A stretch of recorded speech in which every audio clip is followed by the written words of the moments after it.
Dear students,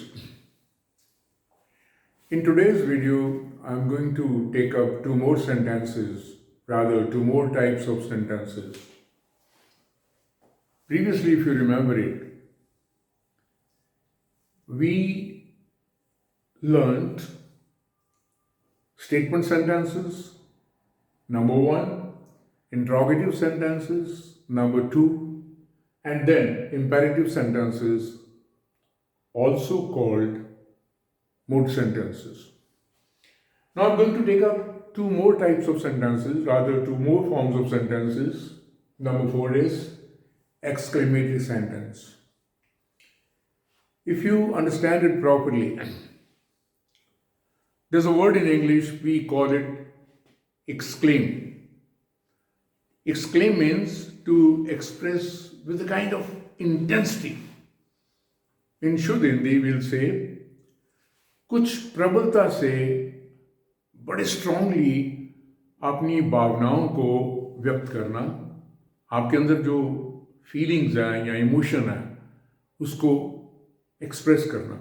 आप एक बच्चे की तरफ जाइए, बच्चा आसमान में जब रेनबो देखता है तो उसके मुंह से निकलता है wow, what a beautiful scene.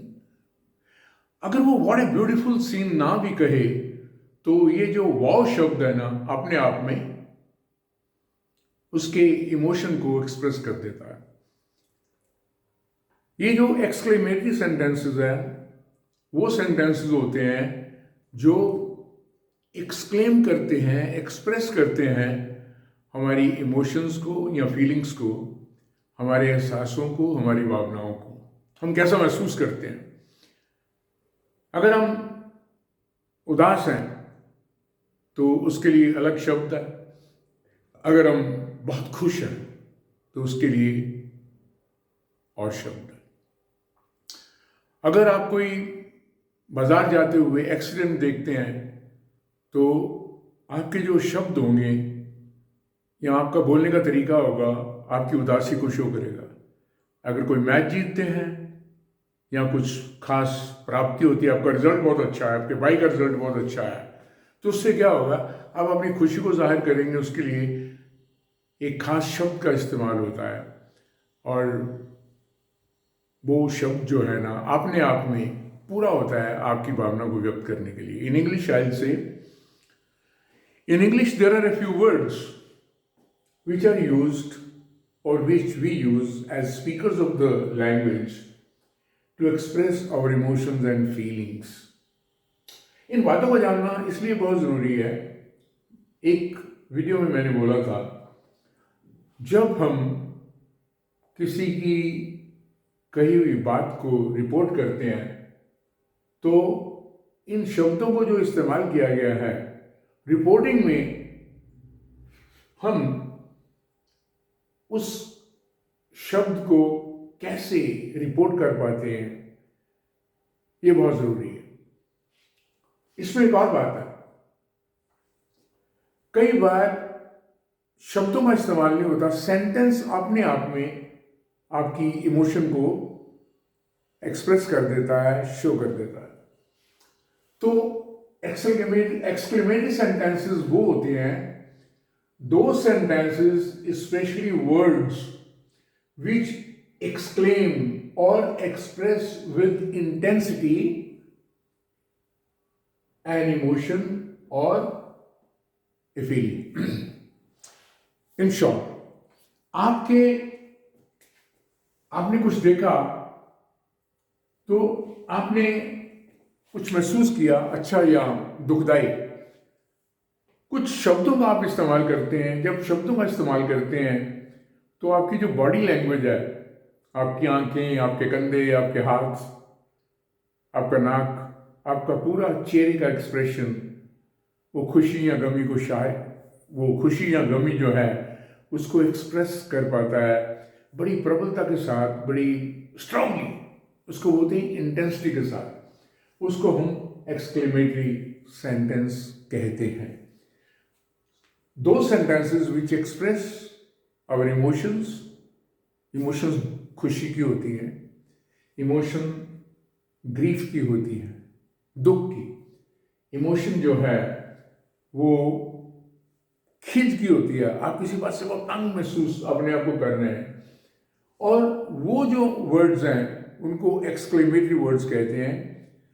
तो हम जब इन वर्ड्स को बोलते हैं, लिखने में साइन ऑफ एक्सक्लेमेशन इनके बाद आता है, लेकिन जब बोलते हैं उसके बाद थोड़ा सा हम रुकते हैं बोलते हुए, there is a pause,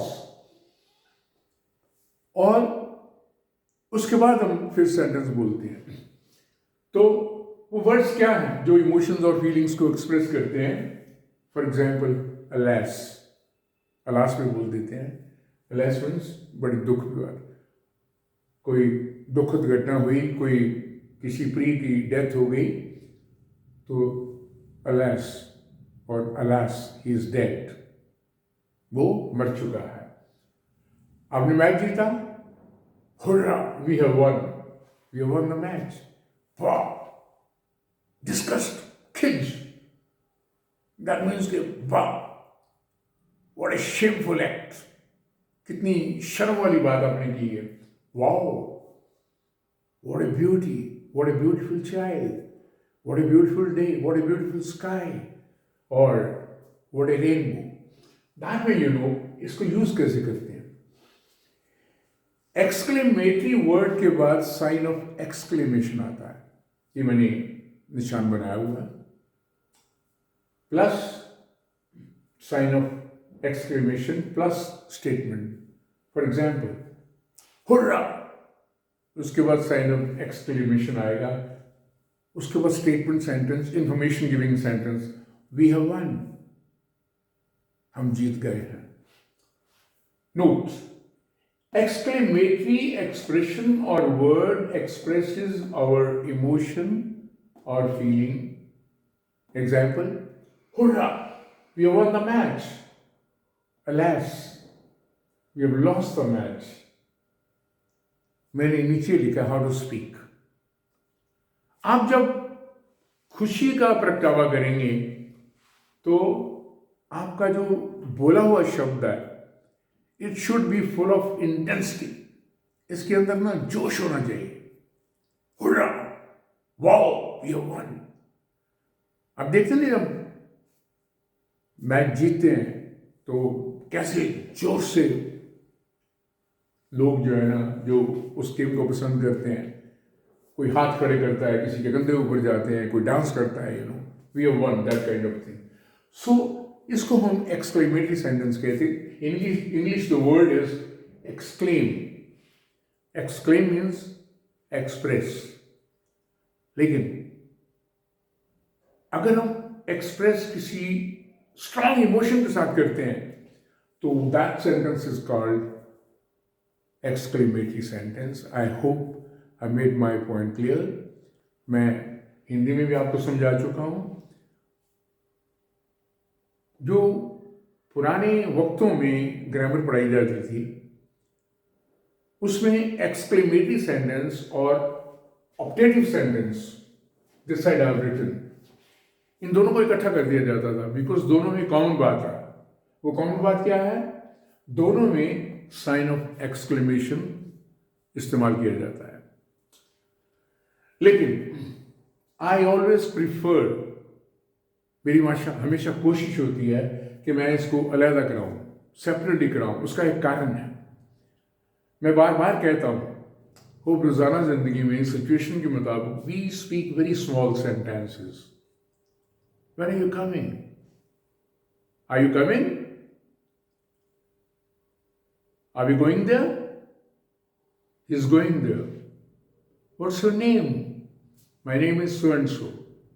where do you live? I live in Amritsar. छोटे छोटे sentences हैं. Could I have a glass of water? Oh sure. My pleasure. लेकिन प्रॉब्लम वहां आती है when as speakers of English language we have to report what somebody has said to somebody else. किसी की कही हुई बात को जब रिपोर्ट करना हो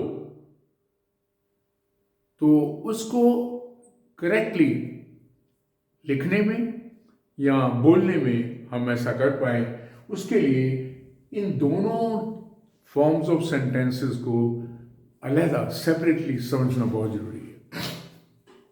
optative means you express some wish. जब विश एक्सप्रेस करते हैं वो भले के लिए होती है या किसी का बुरा करने के लिए होती है। उसको हम कहते हैं दुआ बद्दुआ। किसी के बारे में बुरा सोचना, किसी के बारे में अच्छा सोचना। रब तेरा भला करे, रब तेरा, जो कुछ भी हम लोग कहते हैं गुस्से में कहते हैं, ये वो सेंटेंसेस होते हैं, दो सेंटेंसेस विच ब्लेस और कर्स पीपल, जिनमें किसी को ब्लेसिंग दी जाती है या किसी को कर्स किया जाता है। Example, may God bless you. अक्सर अपनी भाषा में हमसे बड़े जो हैं वो कहते हैं परमात्मा तेरा भला करे, परमात्मा तेन खुशियां दवे। मे गॉड हर्ट यू, रब तेरा बुरा करे, परमात्मा तेरा बुरा करे। इनको हम ऑप्टेटिव सेंटेंस कहते हैं। Note, in writing use exclamatory mark after the exclamation. Exclamatory sentence जो किया है ना, मैंने आपको बताया भी है, अलेस या हुर्रा या वाओ, इनके बाद एक्सक्लेमेटरी सेंटेंस हम करते हैं। एक्सक्लेमेटरी सेंटेंस जो है ना, हम अक्सर एक्सक्लेमेटरी मार्क जो है ना, अक्सर उसके बाद हम यूज करते हैं। लेकिन जब ऑप्टेटिव सेंटेंस आता है उसमें एक्सक्लेमेटरी एक्सप्रेशंस नहीं होते, पूरा सेंटेंस होता है और अक्सर वो सेंटेंस मे के साथ शुरू होता है। मे का संबंध पॉसिबिलिटी के साथ होता है। मे और कैन के बारे में एक और वीडियो आपको I shall be giving another lecture on the use of may and can, in one of the videos later on. तो इसमें नोट करने वाली बात क्या है? In writing, use exclamatory mark after the exclamation and after the end of the optative sentence. दोनों में difference है। एक्सक्लेमेटरी सेंटेंस में जो शब्द एक्सक्लेम करने वाला है उसके बाद साइन ऑफ एक्सक्लेमेशन आएगा और ऑप्टेटिव सेंटेंस में सेंटेंस के एंड में आएगा। तो दोनों में कॉमन बात क्या हुई? Exclamatory mark. एक्सक्लेमेटरी सेंटेंस जो होता है, कई बार एक्सक्लेमेटरी एक्सप्रेशन या वर्ड के बिना भी हम अपनी जो भावना है उसको व्यक्त कर पाते हैं। So that way, in today's lecture, we have seen number 4 form of sentences, exclamatory sentence. Number 5 form of sentence is optative sentence. Exclamatory sentence expresses or exclaims some emotion or feeling. Optative sentence expresses some wish or curse for somebody. ये हमारे 5 forms of sentences हैं जिनको समझ पाना बहुत जरूरी है। I told you right in the beginning in my first video, I shall be teaching you grammar, English grammar,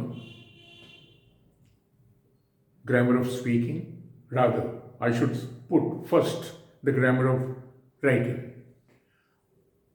my aim is to teach you grammar of writing, the rules of the grammar of writing, and then along with it, rules of grammar of speaking. In all these sentences, मैं writing के साथ साथ आपको ये भी बता रहा हूँ किस तरह से इन सेंटेंसेस को बोला जाना चाहिए। फॉर एग्जाम्पल, जब हम कहते हैं मे गॉड ब्लेस यू, हम ये नहीं कहते may God bless you, no, may God bless you. दिल से दुआ निकलती है, मे गॉड हर्ट यू। जितना पंजाबी जी कह देते हैं ना, जिस तरह रब तेरा ऐसा करे, रब तेरा ऐसा करे, दिल से दुआ निकलती है, उसमें आपकी भावना व्यक्त होती है, इमोशन व्यक्त होती है। और इसी तरह ये जो एक्सक्लेमेटरी सेंटेंसेस हैं, when we say wow it's a beautiful scene, what a beautiful scene, अब जब कहते हैं आपके कंधे भी ऊपर जाते हैं, आपकी आंखों में चमक आ जाती है, और आपकी जो टोन होती है that is full of emotion and feeling. I hope I have made my point clear regarding these 5 forms of sentences. Just try to watch it again and again. I think it will go a long way in teaching you something in a better way, which I think you already know. Thank you very much.